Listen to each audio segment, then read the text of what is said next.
l'association Céro France vous présente son livre Rencontres extraterrestres. Des expérienceurs français parlent. L'originalité de cette œuvre collective de 22 auteurs vient de ce que les textes sont écrits par les expérienceurs eux-mêmes. La monotonie n'existe pas. Pour la première fois, ce n'est ni des journalistes, ni un ufologue, ni un psychiatre ou un hypnothérapeute qui raconte, mais bel et bien ceux qui l'ont vécu, l'expérience. Chacun y va de son histoire, de son ressenti. Les auteurs écrivent comme ils parlent, avec leur vocabulaire. Parfois, une phrase qui paraît boiteuse possède une valeur d'information insoupçonnée.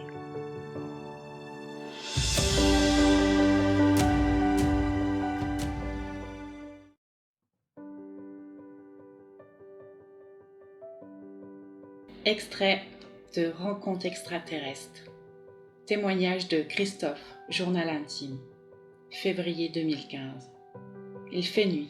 Le bruit de l'orage me sort de mon sommeil. C'est fréquent car la chambre est sous le toit.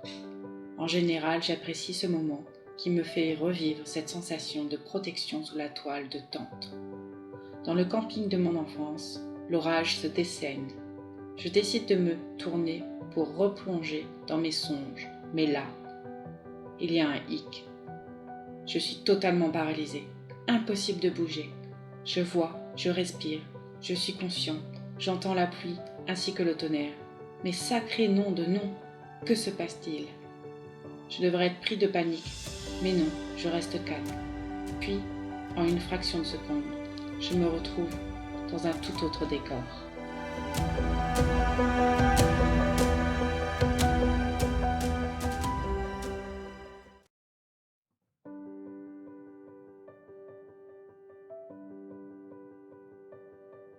Extrait de Rencontres extraterrestres, témoignage de Adeline.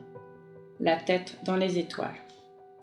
Je commence donc avec mon premier souvenir. J'avais 4 ans et ce souvenir n'est pas totalement clair.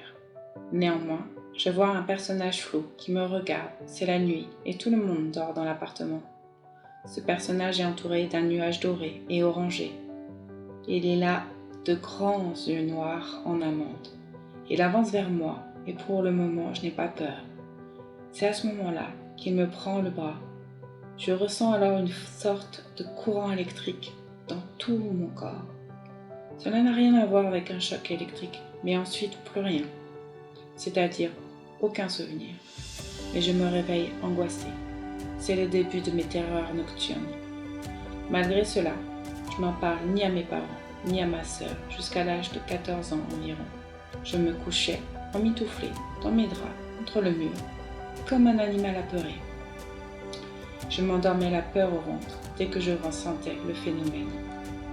À plusieurs reprises, j'ai ressenti cette sensation désagréable de courant électrique, jusqu'au moment où j'ai lâché prise.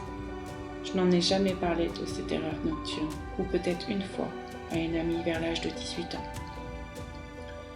Cependant, rien d'anormal d'un point de vue extérieur. Je me souviens juste d'un médium qui me demande si j'ai eu des terreurs nocturnes dans ma jeunesse. Je lui ai répondu que oui, mais notre conversation n'a pas été plus loin. Si, autre chose.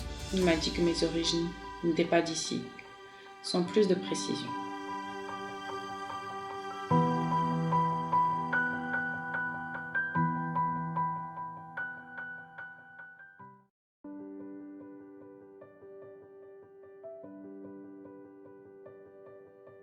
Extrait de Rencontres extraterrestres. Témoignage de Louis Éloi. Rencontre d'un ovni dans l'Aveyron en 1990. J'étais un enfant très sensible. Dans les années 80, j'habitais à Rodez, dans l'Aveyron. Mes premières expériences remontent à l'âge de 6 à 9 ans. Je pense que ça a dû m'arriver 2 ou 3 fois.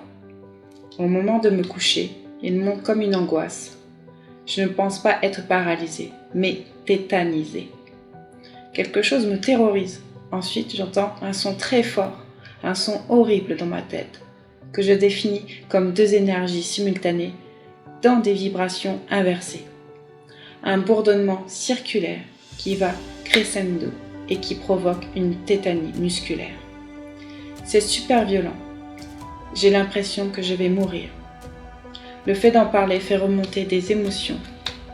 Je me rends compte que malgré les années, il y a comme une empreinte qui réagit en moi dès que j'en parle. Ensuite, je vois une sorte de petit être d'1 mètre, 1,20 m, un peu comme un vieillard, tout pâle, tout moche, et cette sensation de peur. Il part en traversant le mur.